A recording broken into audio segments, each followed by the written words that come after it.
একটা বউ বেঁচে ওঠে। হে ভগবান, এখন আর একটাই মাথা বেঁচে আছে, যদি এটা কেটে দিই তাহলে হয়তো আমার সুষমা ফিরে আসবে। তারপর এই ভেবে বাবুলাল তার শেষ থাকা মাথাতেও ছুরি দিয়ে কেটে ফেলে, আর তার সব মাথা কেটে পড়ার পর সে আবার সুষমাতে পরিণত হয়ে যায়। এখন সুষমা সব সময়ের জন্য সেই ডাইনির বশ থেকে মুক্ত হয়ে যায়। আরে বাহ বাবু ভাই, আহ, আহ, তুমি তো অনেক সাহসী, একলাই এই ডাইনির মুখোমুখি হয়ে গেলে।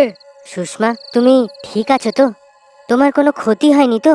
ওগো, আমি তো ভালো আছি, কিন্তু আমরা এত রাত্রে এখানে কি করছি? এইসব গ্রামবাসীরা আমাকে এইভাবে কেন দেখছে?